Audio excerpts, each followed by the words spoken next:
প্রাণ খুলে গলা ছেড়ে দিয়ে বিনয় আবনত চিত্তে একযোগে সমস্বরে সকলেই পড়ছি আলহামদুলিল্লাহ রব্বানা লাকাল হামদ হামদান কাসীরা তাইয়িবান মুবারাকান ফীহি রব্বানা লাকাল হামদু কামা ইয়ানবাগী লিজালালি ওয়াজহিকা ওয়া আযীমি সুলতানিকা। মহান আল্লাহ রব্বুল ইজ্জত ওয়াল জালাল আল্লাহ তাবারক ওয়া তাআলা, তিনি আমাদের স্রষ্টা, তিনি আমাদেরকে সৃষ্টি করেছেন, এরপর আমাদেরকে পথের দিশা দিয়েছেন। আমাদের উদ্দেশ্য সম্পর্কে তিনি কোরআনে কারীমের বহু জায়গায় বর্ণনা করেছেন। আল্লাহ পাক আমাদেরকে কেন বানালেন? কোরআনে কারীম এই পৃথিবীর মানুষের জন্যে, তামাম দুনিয়ার সকল মানুষের জন্যে, সে মানুষটা হিন্দু হোক, মুসলমান হোক, ইহুদি হোক, খ্রিস্টান হোক, বৌদ্ধ হোক, সে পৃথিবীর যে কোনো ধর্মের হোক না কেন, তামাম দুনিয়ার মানুষের জন্যে এই কোরআনে কারীম হচ্ছে হেদায়েতের বাণী। নবী করিম সাল্লাল্লাহু আলাইহি ওয়াসাল্লাম তিনি যেমন তামাম দুনিয়ার সমস্ত মাখলুকাতের জন্য রহমত, সকলের জন্য তিনি রসুল, আল্লাহ পাক যেমন তামাম দুনিয়ার সব কিছুর স্রষ্টা। আল্লাহ পাক শুধু মুসলমানদের স্রষ্টা, শুধু মুমিন মুত্তাকিদের স্রষ্টা, অমুসলিম যারা তাদের স্রষ্টা কে? জোরে বলেন কে? আল্লাহ পাক। একজন মুফাসসির, মুহাদ্দিস, একজন আলেম, পীর, বুজুর্গ, ওলামা, মাশায়েখ, তার স্রষ্টা কে?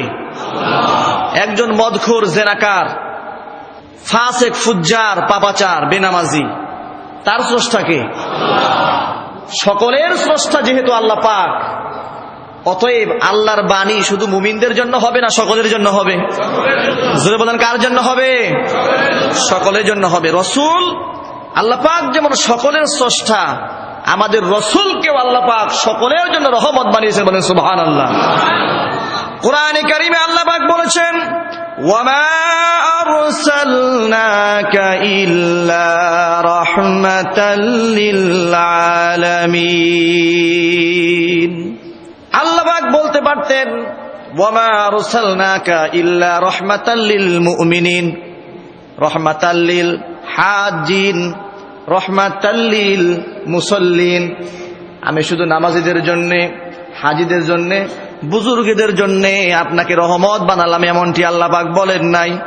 আল্লাহ পাক বলেন তামাম দুনিয়ার গাছ, কীট, পতঙ্গ, তরুলতা থেকে শুরু করে আশরাফুল মাখলুকাত মানুষ পর্যন্ত, ওই মানুষটা বেনামাজি হোক, নামাজি হোক, ফাসিক হোক, ফুজ্জার হোক, কাফের হোক, যত মানুষ, যত মাখলুকাত এই জমিনের মধ্যে আমি আল্লাহ সৃষ্টি করেছি, সকলের জন্য হে রাসূল আপনাকে আমি রহমত স্বরূপ নাজিল করলাম। তিনি কীট পতঙ্গ, তার জন্যও রহমত, একটা গাছের জন্যও রহমত, প্রাণীর জন্যও তিনি রহমত, একটা পানি, সমুদ্রের পানি, টিউবওয়েলের পানি, পানির জন্যও তিনি রহমত। আল্লাহ নবী বলেছেন প্রয়োজনে তুমি গাছ কাটতে পারো, কিন্তু বিনা প্রয়োজনে গাছের একটা পাতাও তুমি ছিঁড়তে পারো না। কারণ হলো কোরআনে কারীমে আল্লাহ পাক বলেছেন, ওয়া ইন মিন শাইইন ইল্লা ইউসাব্বিহু বিহামদিহি ওয়ালাকিন লা তাফকাহুনা তাসবিহাহুম। তামাম দুনিয়ার মধ্যে এমন কোন জিনিস নেই যে জিনিস আমি আল্লাহ রব্বুল আলামিনের তাসবিহ পাঠ না করে। বলেন সুবহানাল্লাহ। প্রয়োজনে তুমি গাছ কাটতে পারো, বিনা প্রয়োজনে গাছের একটা পাতাও তুমি ছিঁড়তে পারো না। কারণ হলো ওই গাছের পাতাটাও যখন হেলতে থাকে, দুলতে থাকে, বাতাসের সাথে যখন দুলতে থাকে, ওই দুলার সাথে সাথে সে আমি আল্লাহ রব্বুল আলামিনের তাসবিহ পাঠ করে। বলেন সুবহানাল্লাহ। তিনি গাছের জন্য রহমত, আবার তিনি পানির জন্য রহমত। আল্লাহ নবী বললেন, প্রবাহমান নদীর ধারে বসেও এক ফোঁটা পানির অপচয় করতে পারবে না। পানির জন্য রহমত, গাছের জন্য রহমত, আর মানুষের জন্য কি পরিমাণ রহম তার দিল, সুবহানাল্লাহ। কতটুকুন দয়া একটা মানুষের জন্য, তার কোনো তুলনা হয় না। নবী করিম সাল্লাল্লাহু আলাইহি ওয়াসাল্লাম, রাসূল পাক সাল্লাল্লাহু আলাইহি ওয়াসাল্লাম, তার প্রতি নাজিল হয়েছে এই কোরআন। কার প্রতি? জোরে বলেন, কার প্রতি? রাসূল করিম সাল্লাল্লাহু আলাইহি ওয়াসাল্লাম, তার প্রতি নাজিল হয়েছে এই কোরআন। কেন? এই কোরআন রাসূলকে আল্লাহ পাক এই জন্য দিলেন, রাসূলের মান এবং মর্যাদা তামাম মাখলুকাতের মধ্যে শুধু নয়, তামাম জাহানের এই সৃষ্টির শ্রেষ্ঠ মানব যারা আম্বিয়া আলাইহিমুস সালাতু ওয়াস সালাম, তাদের উপরেও যেন আল্লাহর নবীর মর্যাদা চলে যায়। এই জন্য আল্লাহ পাকের কালাম কোরআনে কারীম দিয়ে আল্লাহর নবীকে আল্লাহ পাক ধন্য করে দিয়েছেন, সুবহানাল্লাহ। কোরআনে কারীমে সূরা তাহার ভিতরে আল্লাহ রাব্বুল আলামিন বলেছেন, তাহা মা আনজালনা আলাইকাল কুরআনা লিতাশকা। হে রাসূল, মা আনজালনা আলাইকাল কুরআন লিতাশকা, কোরআন এই জন্য দেই নাই যে আপনি হতভাগা হয়ে যাবেন। কোরআন দিয়েছি আমি আল্লাহ এই জন্য, কোরআন আপনি পাবেন আর আপনার ভাগ্য সুপ্রসন্ন হয়ে যাবে, সুবহানাল্লাহ বলেন। কোরআন পেলে মানুষের ভাগ্য ভালো হয়ে যাবে। আমার ভাইয়েরা লক্ষ্য করুন, কোরআনে কারীম কার বাণী? আর জোরে বলেন, কার বাণী? আল্লাহ রাব্বুল আলামিন এই কোরআন নাজিল করেছেন। আল্লাহ পাক কোরআন সম্পর্কে তিনি বলছেন, সূরা হিজরের 9 নং আয়াতে আল্লাহ পাক বলেন, ইন্না নাহনু নাযালনা যিকরা ওয়া ইন্না লাহু লাহাফিজুন। কোরআনের নাম কিন্তু শুধু কোরআন না, কোরআনের একটা নাম হচ্ছে কোরআন, আরেকটা নাম হচ্ছে কিতাব, আরেকটা নাম হচ্ছে তানজিল, আরেকটা নাম হচ্ছে ফুরকান, আরেকটা নাম হচ্ছে জিকির। এভাবে কোরআনে কারীমের অনেক নাম আছে।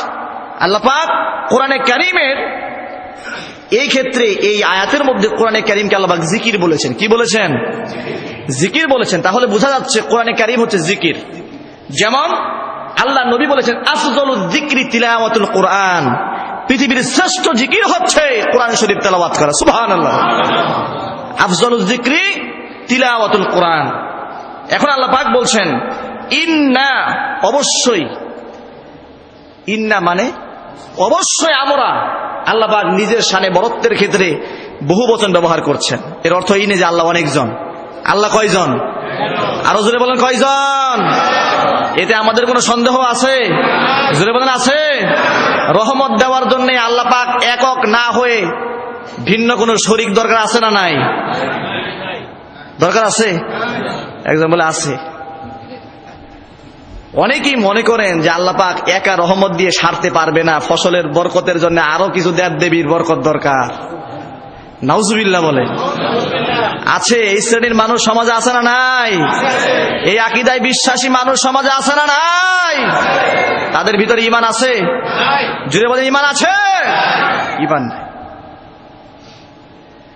তামাম দুনিয়ার এমন কোন কর্ম নেই যেই কর্ম সাধন করতে গিয়ে আল্লাহ রব্বুল ইজ্জত ওয়াল জালাল আরেক কোন সত্তার মুখামুখি হওয়ার, মুখাপেক্ষী হওয়ার প্রয়োজন পড়ে। আল্লাহ রব্বুল আলামিন সূরা ইখলাসের সেই কথাই বলেছেন, কুল হুয়াল্লাহু আহাদ। সবাই পড়েন, কুল হুয়াল্লাহু আহাদ, আল্লাহুস সামাদ, লাম ইয়ালিদ ওয়া লাম ইউলাদ ওয়া লাম ইয়াকুল লাহু কুফুয়ান আহাদ। আল্লাহ পাক বলছেন, রাসূল আপনি বলুন, হে রাসূল আপনি বলুন, আল্লাহ এক এবং একক, দ্বিতীয় তার আর কোনো সত্তা নেই। আল্লাহুস সামাদ, তিনি বেনিয়াজ, লা ইয়াহতাজু ইলা শাইইন, তামাম মাখলুকাতের জন্য তামাম জগতের জন্য যত কাজকর্ম সম্পাদন করতে হয় সমস্ত কিছু সম্পাদন করতে গিয়ে আল্লাহ রব্বুল আলামিন কোনো কিছুর মুহতাজ আল্লাহ পাক নন। বলেন সুবহানাল্লাহ। লাম ইয়ালিদ ওয়া লাম ইউলাদ, আল্লাহ পাক বলেন যে তিনি কাউকে জন্ম দেন নাই, তিনি কারো থেকে জন্মগ্রহণ করেন নাই। ওয়ালাম ইয়াকুল লাহু কুফুয়ান আহাদ, তামাম দুনিয়ার মধ্যে আল্লাহর সমকক্ষ কেউ নাই। কেউ আছে? চিল্লায় বলেন কেউ আছে? ভাইরা আমার, ওই আল্লাহ পাক কুদরতের মালিক, সমস্ত ক্ষমতার মালিক আল্লাহ পাক, তিনি বলছেন ইন্না, অবশ্যই আমি নাহনু নাযালনা যিকরা, আমি এই জিকির আমি নাজিল করেছি, ওয়া ইন্না লাহু লাহাফিজুন, এবং এর হেফাজতের দায়িত্ব আমি আল্লাহর হাতে নিয়ে নিয়েছি। হেফাজতের দায়িত্ব কার? আরো চিল্লায় বলেন কার?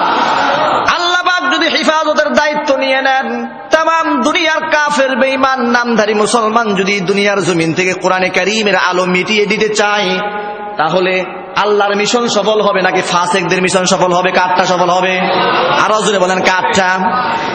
দুনিয়ার জমিনে অসংখ্য বাতিল, অসংখ্য ফাসিক, ফুজ্জার, পাপিষ্ঠ, নরধম পৃথিবীর জমিনে আগমন করবে এবং করছে। বিগত জীবনেও করেছে, বর্তমানে প্রেজেন্টও তারা চেষ্টা চালিয়ে যাচ্ছে, ভবিষ্যতেও তারা আসবে। একটা শ্রেণী কোরআনের আলোকে তারা মিটিয়ে দেওয়ার জন্য চেষ্টা করবে। কোরআনে কারীমে আল্লাহ পাক তাদের সম্পর্কে বলেছেন ইউরিদুনা আন ইউতফিউ নূরাল্লাহি বিআফওয়াহিহিম ওয়া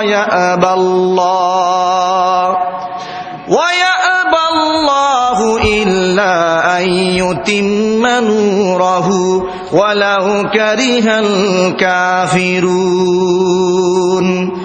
কোরআনে কারীমের সূরা তাওবার 32 নম্বর আয়াতে আল্লাহ পাক বলেন তারা চায় আইয়ুতফিউ নূরাল্লাহি, আমি আল্লাহর নূরকে তারা ফু দিয়ে, ফুৎকার দিয়ে নিভিয়ে দিতে চায়।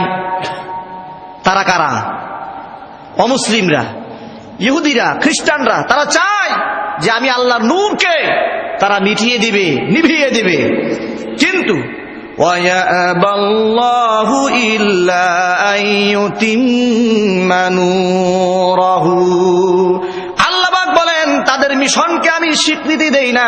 ওয়ায়াবাল্লাহ, আমি সেটা অস্বীকার করি। অস্বীকার কে করেন? আরো জোরে বলেন না কে করেন? আল্লাহ পাক যদি অস্বীকার করেন, আল্লাহ পাক বলেন আমি তাদের সাথে একমত নই। ওয়ায়াবাল্লাহ, আমি অস্বীকার করলাম তাদের এই দাবিকে।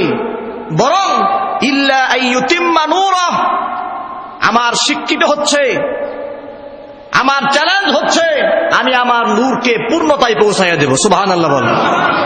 ইল্লা আইয়ুতিম্মা নূরাহু ওয়ালাউ কারিহাল কাফিরুন।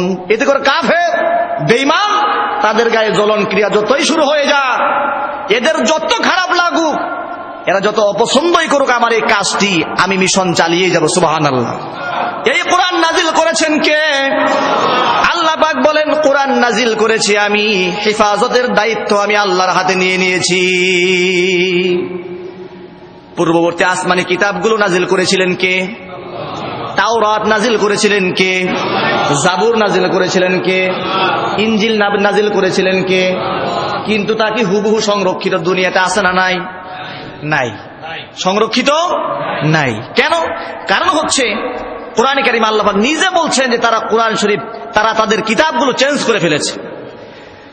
কোরআনে কারীমে আল্লাহ রাব্বুল আলামিন 5 নম্বর পারার মধ্যে বলছেন মিনাল্লাযীনা হাদু ইউহাররিফুনাল কালিমা আম মাওয়াদিহি ওয়া ইয়াকুলুনা সামি'না ওয়া আসাইনা ওয়াসমা' গায়রা মুসমা'in ওয়া রা'িনা লাইয়াম বিআলসিনাতিহিম ওয়া তা'নান ফিদ্দীন।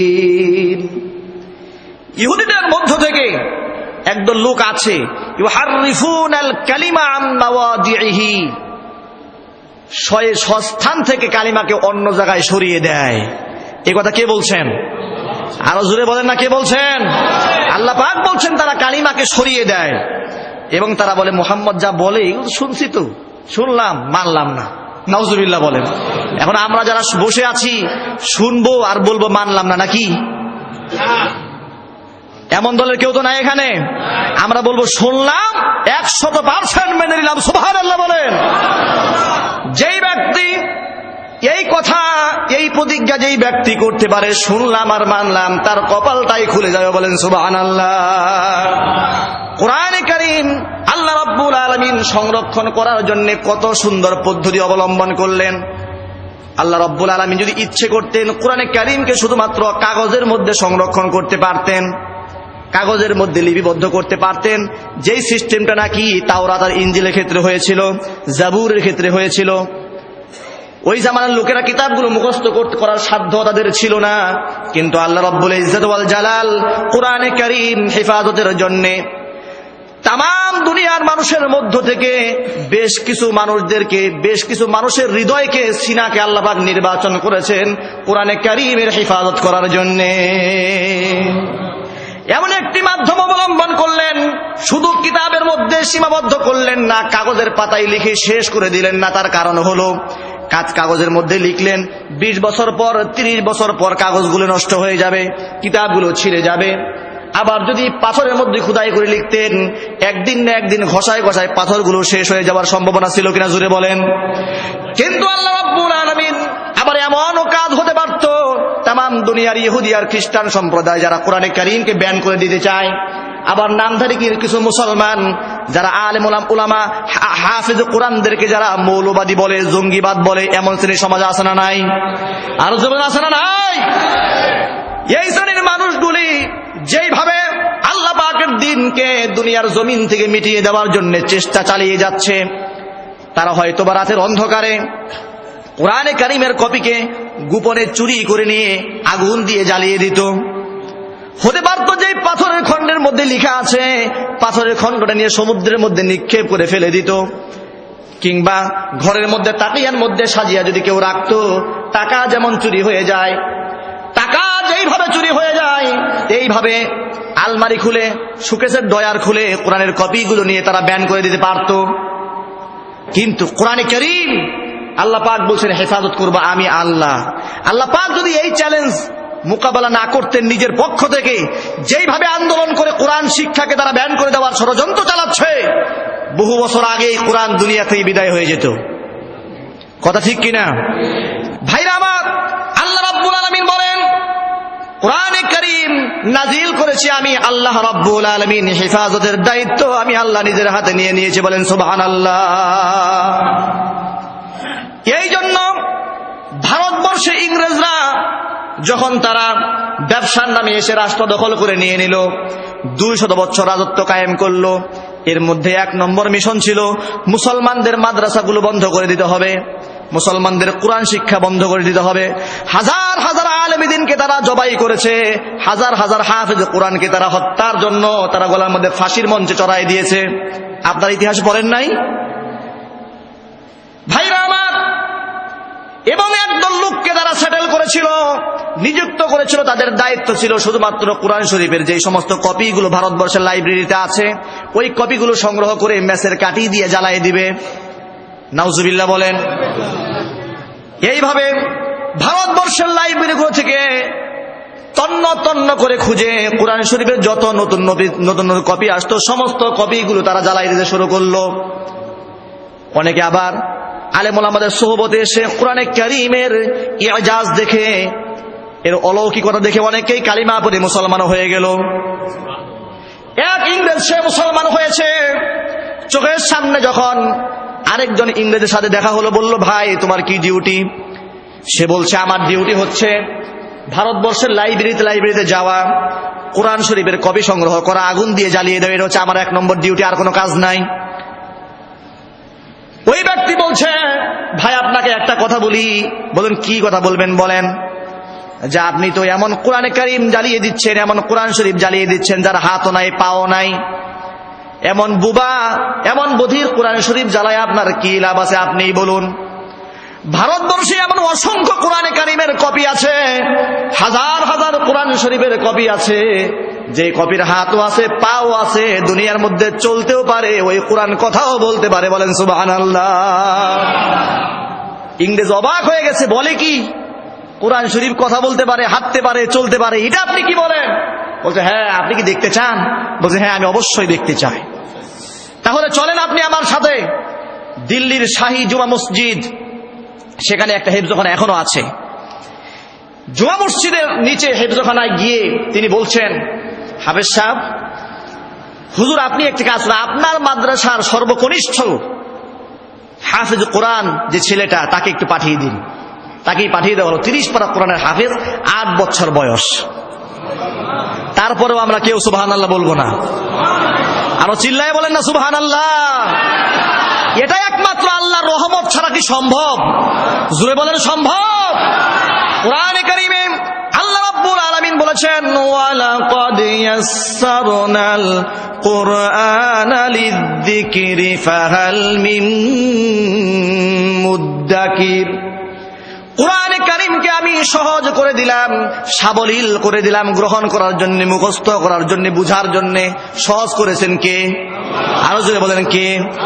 আল্লাহ পাক করলেন সহজ, আর শয়তান মানুষের ভিতরে বুঝাই দেয় কোরআন শরীফ পড়িস না, অনেক কঠিন। কোরআন শরীফ পড়লে মানুষ পাগল হয়ে যায়। শয়তানে বুঝ দেয়। শয়তানে বুঝ মানবেন না আল্লাহটা মানবেন? আল্লাহ পাক বলেন যে কোরআনে কারীমকে আমি সহজ করে দিয়েছি মুখস্থ করার জন্য, আত্মস্থ করার জন্য, কণ্ঠস্থ করার জন্য। সহজ যদি না করে দিতেন, 7 বছর 8 বছরের বালকের হৃদয়ে 30 পারা কোরআনের এতগুলি আয়াত কিভাবে জায়গা নেয়? আমার ভাইরা, আল্লাহ রাব্বুল আলামিন এই কথাই বলেছেন যে আমি কোরআন সংরক্ষণের জন্য এত উত্তম মাধ্যম গ্রহণ করে নিয়েছি। ইচ্ছা করলে আগুন দিয়ে জ্বালাই দিতে পারবা না, ইচ্ছে করলেই তোমরা জবাই করে শেষ করে দিতে পারবা না। বলেন সুবহানাল্লাহ। দিল্লির শাহী মসজিদের নিচে হেফজখানায় নিয়ে যাওয়া হলো। 8 বছরে একজন 30 পারা কোরআনের হাফেজ, তাকে বের করে দেওয়া হলো। সামনে আসার পর সে ওই ইংরেজের সামনে সূরা ফাতিহা থেকে তেলাওয়াত শুরু করে দিল, মুখস্থ। 8 বছরের এই বালক কোরআন শরীফের তেলাওয়াত যখন সূরা ফাতিহা থেকে শুরু করে দিল, সূরা ফাতিহা শেষ হয়ে গেল, বাকারা শেষ হয়ে যায়, আলী ইমরান শেষ হয়ে যায়, নিসা শেষ হয়ে যায়। একের পর এক পুরো 30 পারা কোরআন শরীফ তেলাওয়াত আরম্ভ করে দিয়েছে। মাঝে মাঝে ওযু ইস্তেনজার প্রয়োজন হয়, কোরআন শরীফের তেলাওয়াত স্টপ করে দিয়ে ওযু ইস্তেনজা সেরে আবার আসে, নামাজের সময় হয়, নামাজ পড়ে আবার শুরু করে দেয়। এইভাবে কোরআনে কারীমের তেলাওয়াত একের পর এক করতে করতে এক পর্যায়ে যখন তার জবান দিয়ে বের হয়ে যায়, কুল আউযু বিরাব্বিন নাস মালিকিন নাস ইলাহিন নাস মিন শাররিল ওয়াসওয়াসিল খান্নাস ওয়াসওয়াসু ফি সুদুরিন নাস মিনাল জিন্নাতি ওয়ান নাস।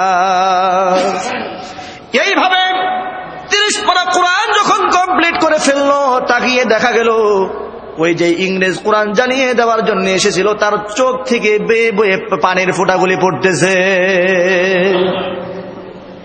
কোরআন শরীফ মানুষকে হেদায়েত দিয়ে দেয়, তার চোখ থেকে যখন পানির ফোঁটা পড়তেছে, ওই ব্যক্তি এবার তার সাথীকে বলতেছে, ভাই আপনি যে বলেছেন আসলেই জীবনে কোরআন কারীমের কত কপি জ্বালিয়ে দিলাম, এই কপি তো জ্বালিয়ে দেওয়া সম্ভব নয়।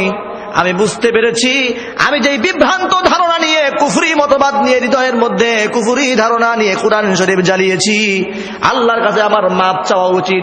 এটাই যে চূড়ান্ত কিতাব, এর সংরক্ষণকারী যে আল্লাহ রাব্বুল আলামিন, আমার বুঝবার আর বাকি নাই। এই মুহূর্তে আমি আপনার হাতে হাত রাখলাম, আপনি আমাকে কালিমা পড়াইয়া মুসলমান বানাইয়া দেন। ওই ব্যক্তি পড়ে নিলেন লা ইলাহা ইল্লাল্লাহু মুহাম্মাদুর রাসূলুল্লাহ।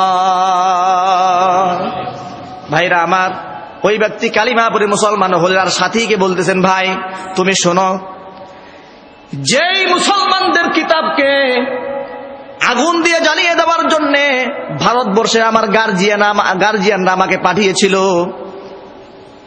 আমি আর ওই মায়ের দেশে আর যাব না, ওই বাবার দেশে আমি আর যেতে চাই না। তুমি চলে যেও আমার বাবার দেশে, মায়ের দেশে, সেখানে গিয়ে তুমি বলে দিও তোমার যে সন্তানকে কোরআন শরীফ জ্বালিয়ে দেওয়ার জন্য ভারতবর্ষে পাঠিয়েছিলে, ওই সন্তান তো কোরআন শরীফ জ্বালাতে পারে নাই, বরং কোরআন শরীফ আমার অন্তরের সমস্ত কুফরি আর শিরকির গুনাহগুলি জ্বালিয়ে পুড়ে ভস্মীভূত করে দিয়ে ইমানের নূর আমার সিনায় ঢুকিয়ে দিয়েছে।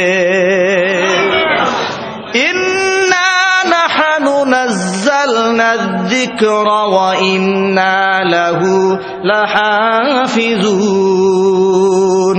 আল্লাহ পাক বলেন, কোরআন নাজিল করলাম আমি, সংরক্ষণের দায়িত্ব আমি আল্লাহ নিজের হাতে নিয়ে নিয়েছি। বলেন সুবহানাল্লাহ। কোরআনকে ব্যান করে দেওয়া কি সম্ভব? মুছে দেওয়া সম্ভব? কত অপবাদ, কত জঙ্গিবাদ, মৌলবিবাদ, হ্যাঁ, মোল্লা মৌলবী এই ধরনের কত কিছু করে আবার আমাদের লেবাস ধারণ করে এক শ্রেণীর নরাধম নতুন পশু আবিষ্কার হয়েছে পৃথিবীতে। নবী পাক সাল্লাল্লাহু আলাইহি ওয়াসাল্লামের পবিত্র আদর্শগুলি বাহ্যিকভাবে গ্রহণ করে বোমা মেরে মেরে মানুষদেরকে মেরে ফেলছে। এটা কোন মুসলমানদের কাজ হতে পারে? জীবনে হতে পারে? আল্লাহ পাক বলেছেন কোরআনে কারীমের 6 নম্বর পারায় আল্লাহ রাব্বুল আলামিন বলেছেন, কাতাবনা আলা বনি ইসরাঈল আন্নাহু মান ক্বাতালা নাফসান বিগাইরি নাফসিন আও ফাসাদিন ফিল আরদি ফাকান্নামা ক্বাতালান নাস জামিআ। আল্লাহ পাক বলেন, আমি এটা ওয়ার্ডার করে দিয়েছিলাম, ফরজ করে দিয়েছিলাম এই দায়িত্ব যে যে ব্যক্তি অন্যায়ভাবে কোনো মানুষকে হত্যা করবে, আন্নাহু মান ক্বাতালা নাফসান বিগাইরি নাফসিন, অন্যায়ভাবে, এমন নয় যে সে তার পিতাকে হত্যা করেছিল, আদালতে গিয়েছিল, আদালত তার হত্যার বিনিময়ে হত্যার রায় দিয়েছে, এমন নয়, বরং সব প্রণোদিত হয়ে একজন মানুষকে যেই ব্যক্তি হত্যা করলো, আও ফাসাদিন ফিল আরদ, জমিনের মধ্যে বিপর্যয় সৃষ্টি করা ছাড়া, এমনি কোন সন্ত্রাসী নয়, হাজার হাজার মানুষের হত্যাকারী নয়, তাকে খামাখা একজন মানুষকে, নির্দোষ একজন মানুষ, এমন কোন মানুষকে যে ব্যক্তি হত্যা করলো, ফাকান্নামা ক্বাতালান নাস জামিআ, কেমন যেন তামাম দুনিয়ার সব মানুষকে সে হত্যা করে ফেললো। নাউজুবিল্লাহ বলেন। আল্লাহ পাক বলছেন, যে ব্যক্তি একজন মানুষকে হত্যা করলো, তামাম দুনিয়ার মানুষকে সে হত্যা করলো। আবার ওয়ামান আহইয়াহা ফাকান্নামা আহইয়ান নাস জামিআ, আর যেই ব্যক্তি একজন মানুষকে থেকে খেয়ে পরে বেঁচে থাকার সুযোগ করে দিল, সেজন্য তামাম দুনিয়ার সব মানুষকে বাঁচায় রাখলো। সুবহানাল্লাহ। এই যদি হয় ইসলামের কথা, এই যদি হয় কোরআনের কথা, কোন কথার ভিত্তিতে তারা বোম দিয়ে মানুষ হত্যা করছে? তারা কি কোরআনের অনুযায়ী করছে না কোরআনের খেলাফ করছে? জোরে বলেন, কি করছে? কোরআনের খেলাফ করছে। আর কোন মুসলমান কোরআনের খেলাফ করতে পারে না, কথা ঠিক কিনা? অতএব বুঝতে হবে, যারা এই কাজটি করছে তারা মুসলমান নয়। আমরা শিক্ষিত মানুষ, আমাদের এই মাথা থাকতে, মগজ থাকতে হবে যে আমাদের ইসলামকে, আমাদের আলেম সমাজকে কলুষিত করার জন্য, কলঙ্কিত করার জন্য একদল বেঈমান, নাস্তিক, মুরতাদ তারা এই মিশন চালাচ্ছে। আমরা সচেতন নাগরিক, আমাদের সচেতন হওয়া উচিত। আমাদের বোঝা দরকার যে এটা তো আলেম হতেই পারে না। আমার ভাইরা, আল্লাহ রাব্বুল আলামিন বলেন, কোরআন নাজিল করলাম আমি, হেফাজতের দায়িত্ব আমি আল্লাহ রাব্বুল আলামিন নিজের হাতে নিয়ে নিয়েছি। এই জন্য যত অপবাদ দেওয়া হচ্ছে, তাই বলে কি মাদ্রাসার ছাত্র কমতেছে? কমে যাচ্ছে? বরং রিপোর্ট বলে বিগত জীবনে যে পরিমাণ ছাত্র মাদ্রাসায় অংশগ্রহণ করেছে, তার চাইতে কয়েক হাজার গুণ ছাত্র এখন মাদ্রাসায় বেশি যাচ্ছে। আলহামদুলিল্লাহ জোরে বলেন। তার কারণ হচ্ছে শিক্ষিত বাবা, শিক্ষিত মা যখন চোখের সামনে দেখে একজন সন্তানকে ইন্টার পাস করিয়ে, ডিগ্রি পাস করানোর পর, মাস্টার্স কমপ্লিট করার পর তার চাকরি হচ্ছে না, আবার যখন দেখে এক ছেলেকে মাদ্রাসায় পড়ালো, ওই সন্তানটা 5 ওয়াক্ত নামাজি, পরহেজগার, বাবা মাকে শ্রদ্ধা করে, মুরব্বীদেরকে সালাম দেয়, সালাম করে, অটোমেটিক তার জন্য অন্তর থেকে একটা দোয়া এসেই পড়ে। আবার যখন দেখি একই ঘরের সন্তান, একই পিতামাতার সন্তান স্কুল কলেজ ইউনিভার্সিটিতে পড়ার কারণে নামাজ তো নাই, রোজা বলতে তো কিছু নাই, আদব আখলাক বলতে কোনো কিচ্ছু নাই, হাতে আছে মদের বোতল, আছে যে ড্রিঙ্কস, এই ধরনের ড্রিঙ্কস করে করে তারা ঘরের মধ্যে ফেরে, নেশা করে করে ফেরছে। এই দৃশ্য সমাজে আসে না নাই? আরো চিল্লায় বলেন আসে না নাই? কিন্তু আমি আজকে চ্যালেঞ্জ করতে চাই তাম দুনিয়ার সমস্ত মানুষকে, এমন একজন আলেম দেখাতে পারবেন যার ভিতরে কোরআনে কারীমের এই ইলম যে মানুষের হৃদয়ে আছে, ওই মানুষ এক ঢোক মদ পান করেছে? এই নজির সমাজে আছে? আমি চ্যালেঞ্জ করতে চাই, একটা নজির দেখাতে পারবেন না? একটা নজির দেখাতে পারবেন? কোন আলেম অথবা যে ব্যক্তি সাধারণ একটা মাদ্রাসায় পড়েছে, এই ছেলেটা কোনোদিন রাস্তায় নেমে কোন নারীর গায়ে সে হাত দিয়েছে? নজির আছে? কোন নারীর জামা টেনে সে ছিঁড়ে ফেলেছে? এমন নজির বাস্তবে আছে? নাই। কিন্তু অসংখ্য ইউনিভার্সিটির ছেলেদের, বিভিন্ন দলের কর্মী সহকর্মী, তারা এই নজির আমরা পত্রপত্রিকায় টেলিভিশনের মাধ্যমে কিন্তু আমাদের সামনে স্পষ্ট হয়ে যায়। কথা ঠিক না ঠিক? আজকের সারা পৃথিবীর সমস্ত মানুষ কোরআনে কারীমকে যখন বুঝার জন্য এগিয়ে আসছে, ইসলাম বিদ্বেষীরা যখন কালিমাবের মুসলমান হয়ে যাচ্ছে, তখন আমাদের এই পৃথিবীর দ্বিতীয় বৃহত্তর মুসলিম কান্ট্রি বাংলাদেশ, এই বাংলাদেশ থেকে ইসলামকে দূরে সরিয়ে দেওয়ার জন্য অপসংস্কৃতিকরা তারা তাদের আগ্রাসন সামনের দিকে এগিয়ে নিয়ে যাচ্ছে। কথা ঠিক না ব্যাঠি? জোরে বলেন ঠিক না ব্যাঠি? কিন্তু তাদের এই মিশনে তারা সফল হতে পারবে? জোরে বলেন পারবে? পারবে না। এই মিশন সফল হতে পারত, তার হেফাজতের দায়িত্ব যদি আমার হাতে থাকতো, হেফাজতের দায়িত্ব যদি আপনার হাতে থাকতো, মিশনে তারা সফল হতে পারত। আল্লাহ পাক বলছেন, এই কোরআনে আছে সূরা হিজরের 9 নং আয়াত, আল্লাহ পাক বলেন নাজিল করেছি আমি, কিয়ামত পর্যন্ত টিকিয়ে রাখার দায়িত্ব আমি আল্লাহর হাতে দিয়ে দিয়েছি। সুবহানাল্লাহ। কোরআনে কারীমে আল্লাহ পাক বলছেন, ইন্না নাহনু নাযালনা যিকরা ওয়া ইন্না লাহু লাহাফিজুন। নাজিল করলাম আমি, হেফাজতের দায়িত্ব আমার। একবার ভারতবর্ষের শ্রেষ্ঠ আলেমে দ্বীন শাহ ওয়ালিউল্লাহ মুহাদ্দিস দেহলভী রহমাতুল্লাহি আলাইহি, তার সন্তান শাহ আব্দুল আজিজ দেহলভী রহমাতুল্লাহি আলাইহি, ভারতবর্ষে এটা রীতিমতো একটা প্রথা ছিল, ধর্মে ধর্মে বিতর্ক, ধর্মে ধর্মে লড়াই, যুক্তির মাধ্যমে। এরই স্বাভাবিক ছিল ওই সময়ের জন্য, এখনো আছে। আমাদের দেশে তেমনটি নাই, ভারতবর্ষে আছে। তো শাহ আব্দুল আজিজ মুহাদ্দিস দেহলভী রহমাতুল্লাহি আলাইহি, তার সাথে একজন খ্রিস্টান পাদ্রী, তার সাথে মুবাহাসা অনুষ্ঠিত হবে, বিতর্ক অনুষ্ঠান। খ্রিস্টান পাদ্রী চ্যালেঞ্জ করলো যে কোরআন যে মিথ্যা, আমি এটা মজলিসে সবার সামনে প্রমাণ করে দেব। তারপরে কেউ নাউজুবিল্লাহ বলবো না? জোরে বলেন নাউজুবিল্লাহ। এই কোরআন শরীফ সত্য না মিথ্যা? আরো চিল্লায় বলেন সত্য না মিথ্যা? সে বলছে আমি প্রমাণ করে দিতে চাই যে কোরআন যে মিথ্যা। আব্দুল আজিজ দেহলভী রহমাতুল্লাহি আলাইহি বলছেন, আমি প্রমাণ করব আল্লাহ পাকের বাণী মিথ্যা নয়, বরং আপনার যে বাইবেল বর্তমানে আপনি নতুন আবিষ্কার করেছেন, আল্লাহ যে বাইবেল নাজিল করেছেন সেটা তো আর নাই। আপনি যে মিথ্যার উপর প্রতিষ্ঠিত আছেন, মিথ্যাকে প্রতিষ্ঠিত করার জন্য চেষ্টা চালিয়ে যাচ্ছেন, সেটা আমি প্রমাণ করে দেব। এবার ওই খ্রিস্টান সে মনে মনে ভাবছে যে এইবার এমন একটা ধোঁকা তাকে আমি দেব। কিভাবে? বর্তমানে রাসায়নিক কিছু পদার্থ আছে, যে পদার্থগুলি কোনো কাগজে মিশ্রিত করে দিলে ওই কাগজটা আগুনে আর জ্বলে না।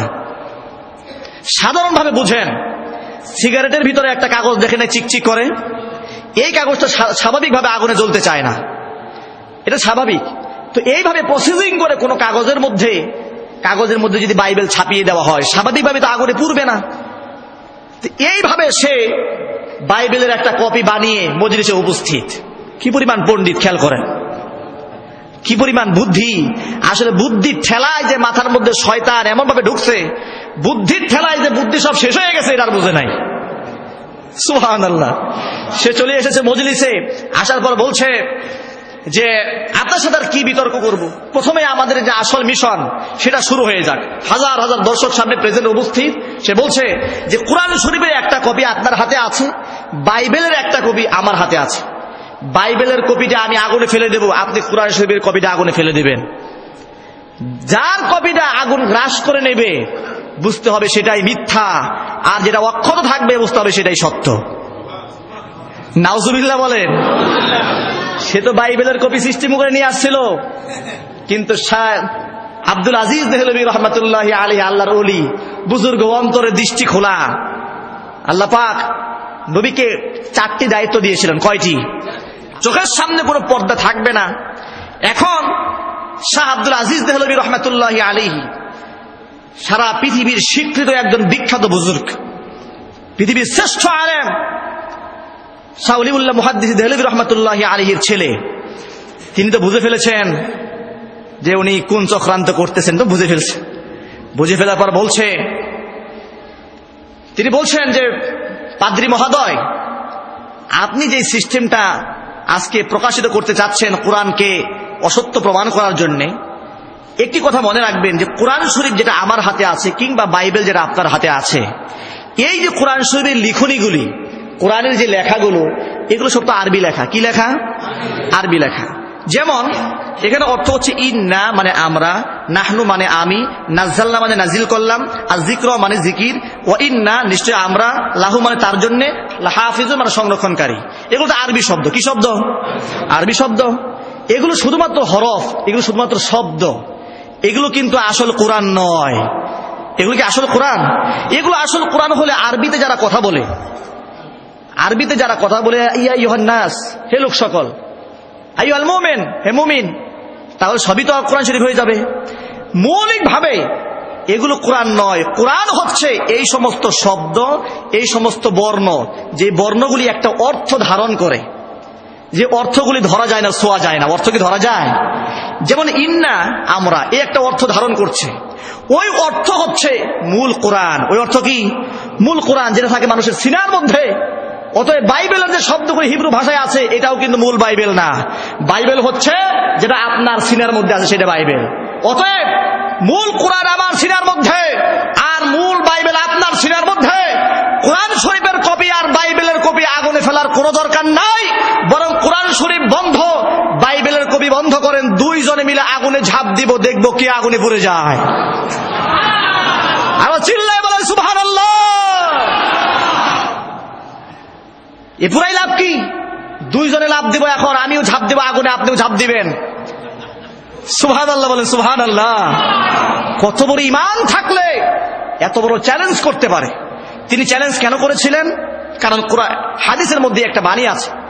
আল্লাহ নবী বলেছেন, কোন চামড়ার টুকরার ভিতরে যদি কোরআনে কারীমের কোন অংশ রেখে দেওয়া হয়, এরপরে সুম্মা উলকিয়া ফিন নারি মাহতারাকা, এরপরে যদি আগুনের মধ্যে ফেলে দেওয়া হয়, কোরআনের সম্মানে ওই আগুন ওই ব্যক্তিকে স্পর্শ করবে না। তার প্রতি কত বিশ্বাস ছিল তার! তিনি বলছেন আমি ঝাঁপ দেব। খ্রিস্টান পাদ্রী সাইলেন্ট হয়ে গেছে। সুবহানাল্লাহ বলেন। সে বলছে, হুজুর আপনার ভিতরে এত জোর বুঝতে পারি নাই। এতটুকু জোর যার ভিতরে থাকে তিনি বুঝতে পারে, শিক্ষিত মানুষ তো। সে বলছে যার এতটুকু কনফিডেন্স, আত্মবিশ্বাস যে মানুষের থাকে যে কোরআন শরীফ আমার ভিতরে আছে, আগুন আমাকে স্পর্শ করবে না, এটা অবশ্যই সত্য ধর্ম, কোনো সন্দেহ নাই, আমি কালিমা পড়ে মুসলমান হয়ে গেলাম। সুবহানাল্লাহ। কোরআন হেফাজত কে করবেন? আরো জোরে বলেন কে? আল্লাহ পাক বলেন, ইন্না নাহনু নাযালনা যিকরা ওয়া ইন্না লাহু লাহাফিজুন। নবী করিম সাল্লাল্লাহু আলাইহি ওয়াসাল্লাম তার উপর নাজিল হলো কোরআনে কারীম। কার উপরে? নবী করিম সাল্লাল্লাহু আলাইহি ওয়াসাল্লামের উপরে আল্লাহ পাক কোরআনে কারীম নাজিল করেছেন। যেমন সূরা নাহলে 14 পারায় আল্লাহ রাব্বুল আলামিন এই কথাটি বলেছেন। আল্লাহ রাব্বুল আলামিন বলেন, ওয়া নাযালনা আলাইকাল কিতাবা তিবয়ানাল লিকুল্লি শাই ওয়া হুদাও ওয়া রাহমাতাও ওয়া বুশরা লিল মুসলিমিন। এ রাসূল, আপনার উপরে নাযালনা আলাইকাল কিতাব, একটা কিতাব নাজিল করলাম। কেমন কিতাব? তিবয়ানাল লিকুল্লি শাই, যে কিতাবের মধ্যে আমি আল্লাহ সব বর্ণনা করে দিয়েছি। সুবহানাল্লাহ বলেন। একজন মানুষ তার জীবনের শুরু থেকে শেষ পর্যন্ত তার জীবনটা কোন কাজে ব্যয় করবে, কিভাবে পরিচালনা করবে, একজন মানুষ যখন শিশু থাকে তখন তার দায়িত্ব কি? একজন নাবালেগ সন্তান ছেলে কিংবা মেয়ে যখন ছোট থাকে তখন তার দায়িত্ব কতটুকু থাকে? তার পুরা দায়িত্বটা মা বাবার কাঁধের মধ্যে আমি ঝুলাইয়া দিয়েছি। মা বাবা তাকে পরিচালিত করবে। এরপরে এই সন্তান যখন শিশুদের কৈশোরে পদার্পণ করবে, যখন আবার সেই কিশোরত্ব শেষ করে আবার যখন যৌবনে পদার্পণ করবে, যৌবন থেকে আবার যখন বার্ধক্যে আসবে, এরপর যখন সে পৌরতে আসবে, এই স্টেপগুলো ধারাবাহিকভাবে কোরআনে কারীমে আমি তার জীবনের সব কিছু বর্ণনা করে দিয়েছি। বলেন না সুবহানাল্লাহ। সবকিছু কোথায় আছে? কোথায় আছে? কোরআনে। কোরআন কি আমরা জানি? তাই তো চিন্তা করি মাদ্রাসায় হুজুররা খালি কোরআন শরীফ ঝুলে ঝুলে পড়ে, আর কিছুই বুঝে না। এজন্যই তারা বলে, এই মূর্খরা, এই মূর্খ পণ্ডিতরা বলে মাদ্রাসায় পড়ায় কি, খালি ঝুলে যদি এইটাই পড়ে। আল্লাহ পাক বলেছেন দুনিয়ার শুরু থেকে শেষ পর্যন্ত যা আছে সব এর মধ্যে ঢুকাই দিছি। সুবহানাল্লাহ বলে। একটা যদি আত্মস্থ করতে পারো তামাম দুনিয়ার সমস্ত ইলম তোমার ভিতরে ঢুকে যাবে। বলেন সুবহানাল্লাহ। কারণ এটা আমি আল্লাহর জ্ঞান। কার জ্ঞান? আল্লাহর জ্ঞান। হযরত আলী রাদিয়াল্লাহু তাআলা আনহু একদিন বললেন, আমা ইন্নী সামিআতু রাসূলুল্লাহি সাল্লাল্লাহু আলাইহি ওয়াসাল্লাম ইয়াকুল, তোমরা শোনো, মানে শোনো, শোনো আমার কথা শোনো। ইন্নী সামিআতু রাসূলুল্লাহি সাল্লাল্লাহু আলাইহি ওয়াসাল্লাম ইয়াকুল, আমি আল্লাহর হাবিব আল্লাহর রাসূলকে এই কথা শুনেছি, এই কথা বলতে। তিনি কি বলেছেন? সাতাকুনু ফিতনাতুন, অচিরেই অবশ্যই ফিতনার আবির্ভাব হবে, প্রচুর পরিমাণ ফিতনা দিয়ে সমাজ ভরপুর হয়ে যাবে। নাউজুবিল্লাহ বলেন। হযরত আলী বলেন, এই কথা শোনার পর আমি রাসূলকে জিজ্ঞেস করলাম, মাল মাখরাজু মিনহা ইয়া রাসূলুল্লাহ, ফিতনা যদি সমাজ ভরপুর হয়ে যায় বের হওয়ার রাস্তা কি? হুজুর বললেন, কিতাবুল্লাহ, বের হওয়ার রাস্তা হচ্ছে আল্লাহ পাকের কিতাব। সুবহানাল্লাহ বলেন। বের হওয়ার রাস্তা কি? বের হওয়ার রাস্তা হচ্ছে কিতাবুল্লাহ, আল্লাহর কিতাব। আছে কি সেখানে? দেখেন কি বলেন, আছে সেখানে নাবাউ মা ক্বাবলাকুম ওয়া খাবারু মা বা'দাকুম। আল্লাহ নবী বলেন, তখন কোরআনে কারীম তোমাদেরকে হেদায়েতের রাস্তা বলে দেবে, ফিতনা থেকে বেঁচে থাকার রাস্তা শুধু কোরআনে কারীম হয়ে যাবে আর আমি নবীর হাদিস হয়ে যাবে। তখন এর মধ্যে আছে কি? এর মধ্যে আছে ফিহি নাবাউ মা ক্বাবলাকুম, তোমাদের পূর্বের সমস্ত মানুষের খবর, সমস্ত সংবাদগুলি এর মধ্যে আছে। ওয়া খাবারু মা বা'দাকুম, পরবর্তীতে যা হবে, পরবর্তী সমস্ত মানুষের ইতিহাসগুলি কোরআনে বর্ণনা করে দিয়েছি। পূর্বের কথাও আছে, পরের কথাও আছে। একজন ডাক্তার উপহাস করে, ডাক্তারদের মধ্যে অনেক ভালো ভালো ডাক্তার আছে, তো কিছু কিছু বামপন্থী ডাক্তার সমাজে আছে না সমাজে?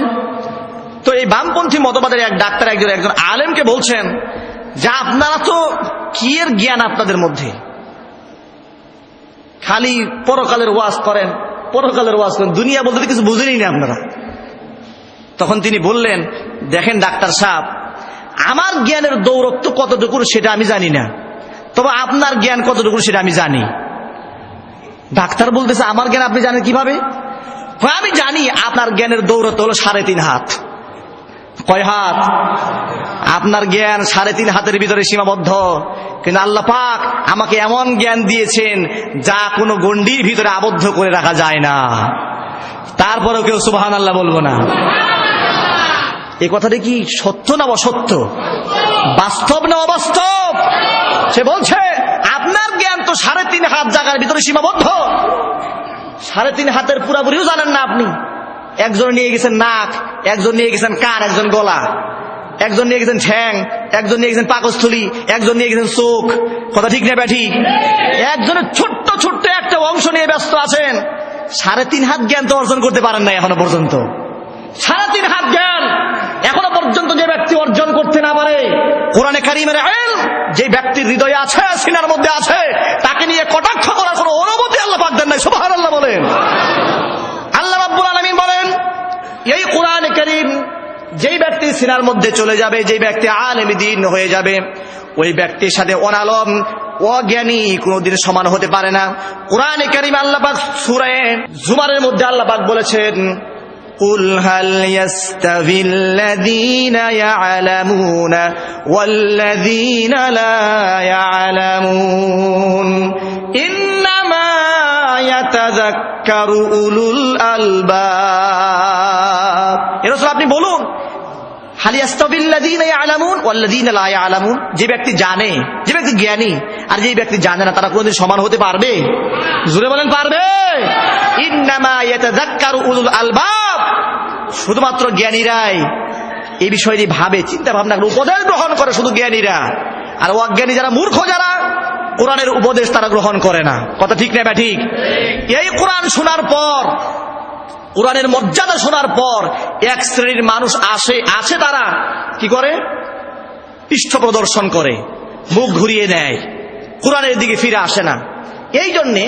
আমিরুল মুমিনিন খলিফাতুল মুসলিমিন ওমর ইবনুল খাত্তাব রাদিয়াল্লাহু তাআলা আনহু তিনি বলেছেন যে ইন্নাল্লাহ সুবহানাহু ওয়া তাআলা ইয়াদউ বিহাযাল কিতাবি আকওয়ামান ইয়ারফাউ বিহাযাল কিতাবি আকওয়ামান ওয়া ইয়াদউ বিহি আখারিন ওমর ইবনুল খাত্তাব আমিরুল মুমিনিন খলিফাতুল মুসলিমিন হযরত ওমর রাদিয়াল্লাহু তাআলা আনহু বলেছেন এই কোরআন দিয়ে আল্লাহ রব্বুল আলামিন এক শ্রেণীর মানুষের মর্যাদা অনেক উপরে উঠাইয়া দেয় ওয়া ইয়াদউ বিহি আখারিন আবার আরেক শ্রেণীর মানুষকে মাটির সাথে মিশিয়ে দেয় এই কোরআন দিয়ে মানে কি মানে হচ্ছে কোরআন শরীফ যে ব্যক্তি শুনলো সেই ব্যক্তিকে আল্লাহ পাক উঠাইয়া দেবে আবার মানলো তাকে উঠাইয়া দেবে কিন্তু কোরআন শোনার পর যে ব্যক্তি পৃষ্ঠ প্রদর্শন করে মুখ ঘুরে চলে গেল সেই ব্যক্তি তো কোরআন শোনার কারণে আজকে গোমরাহ হচ্ছে কথা ঠিক না ঠিক যেই ব্যক্তির কাছে হেদায়েতের আওয়াজ তার কানে গিয়ে পৌঁছে দেয় তার কথা ভিন্ন যার কানে হেদায়েতের আওয়াজ পৌঁছে গেল পৌঁছার পরে যদি অস্বীকৃতি জানায় তাহলে সে কোন পর্যায়ে যাবে এ কথাই বলেছেন এই কথাই সূরা বাকারায় আল্লাহ পাক বলেন ইউদিল্লু বিহি কাসীরান ওয়া ইয়াহদি বিহি কাসীরা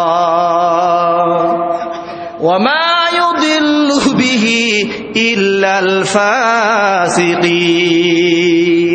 এই কোরআন দিয়ে এক শ্রেণীর মানুষ গোমরাহ হয়ে যায় আর এক শ্রেণীর মানুষ ধন্য হয়ে যায় ওই ব্যক্তি মর্যাদা সম্পন্ন হয়ে যায় কিন্তু একমাত্র ফাসিক আর পাপিষ্ঠ ছাড়া অন্য কেউ ধ্বংস হয় না নেককার মানুষের মর্যাদা আল্লাহ উপরে উঠাই দেয় বলেন সুবহানাল্লাহ এই জন্য আমরা কোরআন দিয়ে ধ্বংস হব না কোরআন দিয়ে মর্যাদার জীবন পাবো জুড়ে বলেন আমরা কি কোরআন ছেড়ে দেব না কোরআন নিয়ে সম্মানের জীবন লাভ করব আল্লাহ পাক যেন কোরআনে কারীমের মর্যাদা দেওয়ার তৌফিক দেন আমরা বলি আমিন আর জোরে বলেন আমিন আমার ভাইরা আল্লাহ রব্বুল আলামিন কোরআনে কারীমে বলছিলেন যে আমি কোরআন নাজিল করেছি এর সংরক্ষণের পূর্ণ দায়িত্ব আমি আল্লাহর হাতের মধ্যে নিয়ে নিয়েছি বলেন সুবহানাল্লাহ অতএব যত তালবাহানায় করা হোক মানুষ আলেম ওলামা পীর বুজুর্গ ওলামা মাশায়েখের নামে যত অপবাদ রটনা করুক তামাম দুনিয়ার মধ্যে একের পর এক আলেম বাড়তেই থাকবে হাফেজ কোরআনের সংখ্যা দিন দিন বাড়তেই থাকবে একটু কমবে না যত ধরনের অপবাদ দেওয়া হোক কোনো অপবাদেই কাজ হবে না কারণ হলো দায়িত্ব নিয়েছেন আল্লাহ রব্বুল আলামিন বলেন আলহামদুলিল্লাহ কোরআনে কারীমে আল্লাহ পাক বলেছেন ইন্নামা ইয়াখশাল্লাহা মিন ইবাদিহিল উলামা অসংখ্য মানুষ থাকবে মুমিন থাকবে মুত্তাকি থাকবে পরহেজগার থাকবে নামাজি থাকবে বেনামাজি থাকবে টুপিওয়ালা থাকবে দাড়িওয়ালা থাকবে দাড়ি ছাড়া মানুষগুলি থাকবে এই ধরনের অসংখ্য মানুষের মধ্যে যে মানুষগুলো আলেম দ্বীন হবে দ্বীনের ইলম যাদের মধ্যে থাকবে ওই সমস্ত মানুষগুলি আমি আল্লাহ রাব্বুল আলামিনকে সবচাইতে বেশি ভয় করে বলেন সুবহানাল্লাহ এই জন্য আমার ভাইরা আসুন সমালোচনার দ্বার বন্ধ করে দেই নিজের চোখটা আবার খুলে দেখি একটু দুনিয়াকে সামনে নিয়ে আপনি যদি একটা রঙিন গ্লাস আপনার চোখের সামনে দিয়ে দেন সারা দুনিয়া আপনার কাছে রঙিন মনে হবে আপনি যদি একটা কালো গ্লাস যদি আপনার চোখের মধ্যে পড়ে যদি দুনিয়ার দিকে তাকান আকাশের দিকে তাকান আপনার কাছে মনে হবে আকাশটা বোধহয় কালো হয়ে গেছে আপনি যদি একটা লাল রঙের গ্লাস আপনার চোখের সামনে লাগিয়ে দেন আর ওই লাল রঙের গ্লাস দিয়ে যদি আপনি আকাশের দিকে তাকান আপনার মনে হবে আকাশের সমস্ত মেঘগুলি লাল হয়ে গেছে কথা ঠিক না ঠিক এইভাবে আপনি যদি একটা সাদা ফ্রেম দিয়ে যদি দুনিয়ার দিকে তাকান মনে হবে আকাশটা সাদা হয়ে গেছে।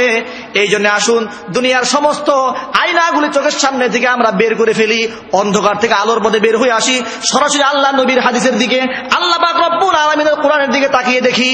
যদি আমরা আল্লাহ নবীর হাদিস আল্লাহর কোরআনের দিকে তাকাই, দুনিয়ার সমস্ত সমাধানগুলি আল্লাহ পাক কোরআনের মধ্যে করে দিয়েছেন, বলেন সুবহানাল্লাহ। অতএব হাদিসের মধ্যে বিকৃত সাধন করা যাবে না, কোরআনের মধ্যে হাত দেওয়া যাবে না। যত মানুষ কোরআনের মধ্যে হাত ঢোকাতে যাবে তাদের হাত পুরে ছাই খায় হয়ে যাবে, কিন্তু আল্লাহ রাব্বুল আলামিনের কোরআনের আইনের মধ্যে কোনো পরিবর্তন ঘটবে না। হাদিসের মধ্যে এসেছে হুয়াল হুকমু হুয়াল ফাসলু হুকমু মা বাইনাকুম, এর মধ্যে আছে তোমাদের দিনের মধ্যে, তোমার দুনিয়ার মধ্যে যত ধরনের ফয়সালা দরকার তামাম দুনিয়ার ফয়সালাগুলি আল্লাহ পাক কোরআনের মধ্যে করে দিয়েছেন। হুয়াল ফাসল লাইসা বিল হাজাল, এটা হচ্ছে চূড়ান্ত, এখানে ভুল হওয়ার কোনো সম্ভাবনা নাই। অতএব কোরআনের মধ্যে কোনো ভুল আছে? চিল্লায় বলতে হবে ভুল আছে। কোরআনে কোনো সন্দেহ আছে? কোরআনের মধ্যে কোনো শুভা সন্দেহের জায়গা আছে? কোরআনের মধ্যে হাত দেওয়ার কোনো সুযোগ আছে? আর আল্লাহর কথা লা ইয়াতিহিল বাতিলু মিন বাইনি ইয়াদাইহি ওয়ালা মিন খালফিহি, ডান দিক থেকে সামনের দিক থেকে পিছন দিক থেকে কোনো দিক থেকে আমার কোরআনের মধ্যে বিভ্রান্ত ঢুকানো যাবে না, বলেন সুবহানাল্লাহ। কোনো পরিবর্তন নাই, পরিবর্তন নাই। অতএব পরিবর্তন করতে গেলে যারা করতে যাবে তারাই পাল্টে যাবে, আল্লাহর কোরআন পাল্টাবে না। অতএব সেই বিশ্বাস নিয়ে, সেই ভীতি নিয়ে, আবার আল্লাহর প্রতি সেই ভালোবাসা নিয়ে, শুধু ভয় না, আল্লাহ পাক শুধু ভয়ের বিষয় নয়, আল্লাহ যে সত্তাটা শুধু ভয় করার সত্তা নয়, আল্লাহ পাক হচ্ছে মুহাব্বতের সত্তা, আল্লাহ পাক হচ্ছেন আদরের সত্তা। আমার অনুরাগ তিনি বুঝতে পারেন, আমার রাগ আমার গুসা তিনি অনুধাবন করতে পারেন, সব বুঝতে পারেন। অতএব আল্লাহকে শুধু ভয় নয়, ভয়ের সাথে সাথে আল্লাহ পাকে মহাব্বত করতে হবে। আল্লাহ রাব্বুল আলামিন যেন আমাদের সকলকে আল্লাহর নবীর মহাব্বত, আল্লাহর ভালোবাসা সাথে সাথে আল্লাহর ভয় আমাদের অন্তর নসিব করেন। কোরআনে কারীম হেফাজত করবেন কে? আল্লাহ পাক। আমাদের মাধ্যমে আমাদের সন্তানদেরকে কোরআনে কারীমের সহি ইলম, সহি জ্ঞান আমাদের সন্তানদেরকে শিক্ষা দেই। আল্লাহ রাব্বুল আলামিন যেন সেই তৌফিক আমাদেরকে নসিব করেন, আমরা বলি আমিন। প্রিয় বন্ধুগণ, আমি চেষ্টা করেছি কোরআনে কারীমের ভিতর থেকে আলোচনা করতে, আমি চেষ্টা করেছি বাস্তবসম্মত কিছু কথা আপনাদের সামনে তুলে ধরতে, যা সমাজের বাস্তবতা, যে বাস্তবতা নিয়ে সমাজে আলোচনা হয় না সাধারণত। এই আলোচনাগুলি এভাবে যদি সমাজে হতো, অনেক অন্যায় আমরা ছেড়ে দিতে পারতাম, আমাদের যদি ভীতির সৃষ্টি হতো। আমরা তো সেই কথাগুলো বলি না, কথা ঠিক কিনা? আল্লাহ রাব্বুল আলামিন আমাদের সকলকে কবুল করেন, মঞ্জুর করেন, আমরা বলি আমিন। ওয়া আখিরু দাওয়ানা আনিল হামদুলিল্লাহি রাব্বিল আলামিন। আসসালামু আলাইকুম ওয়া রাহমাতুল্লাহ।